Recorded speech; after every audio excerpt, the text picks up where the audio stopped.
right, Sydney's with us in Nevada. Hi, Sydney. Welcome to the Dave Ramsey Show. Your question for Dr. John.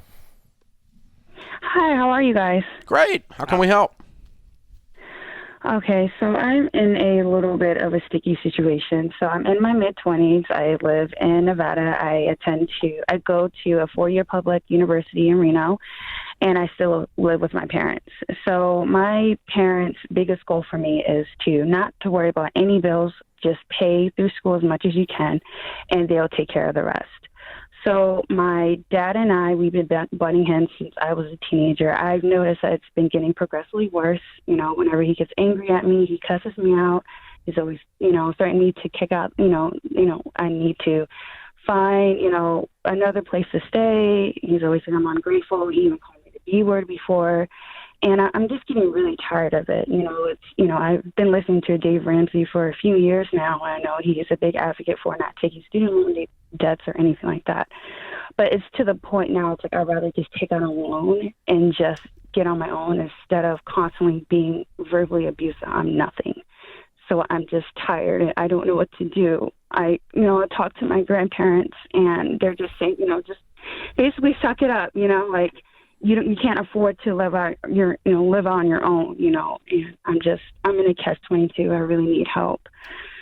So that's my question for the day is, what should I do? So you number one, I want to thank you for your bravery in calling. And I know that's a hard thing to do when you have to look in the mirror and say, the one guy on planet Earth who is assigned to treat me right is not. Right? Yeah. And so I'm sorry. No, go ahead. It's mixed emotions too, So he cuss at me, yell at me, and then the next day he pretends like nothing happened. Yeah, that's what a bully does. Mixed emotions. That's what a jerk does, and that's what a bully does. And so what I want you to hear me say is, you're going to create a boundary, and you're going to create a plan to walk away from that, because no one gets to talk to you that way, because you're worth more than that.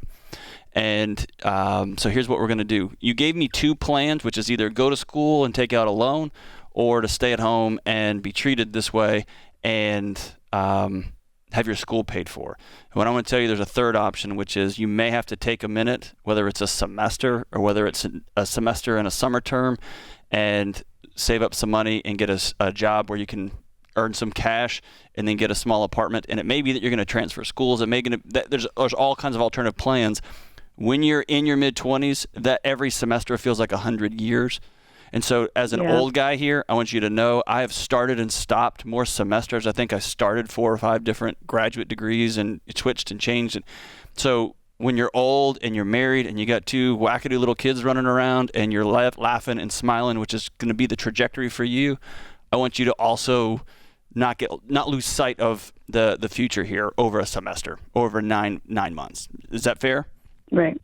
And so that's fair. You do have to put some paper, pen to a paper, and make a plan. Make a decision and make a plan and put an exit strategy for yourself. What year of school are you in? I'm a sophomore. The major that I'm trying to pursue, they were saying that it takes about 5 years. And you're studying bull crap. And you're studying what? Supply chain management. Minor It's not a computer 5-year science. degree. It's a 4-year degree.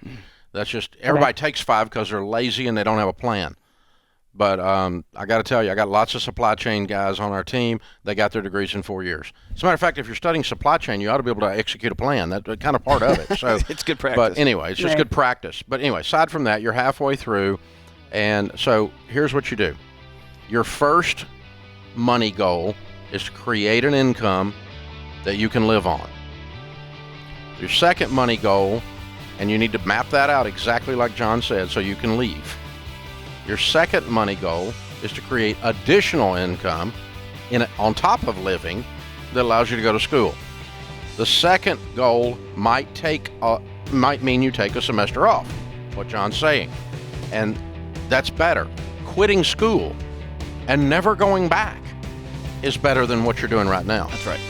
No school, free school is worth what you're going through. Absolutely. There's no abuse scholarship out there.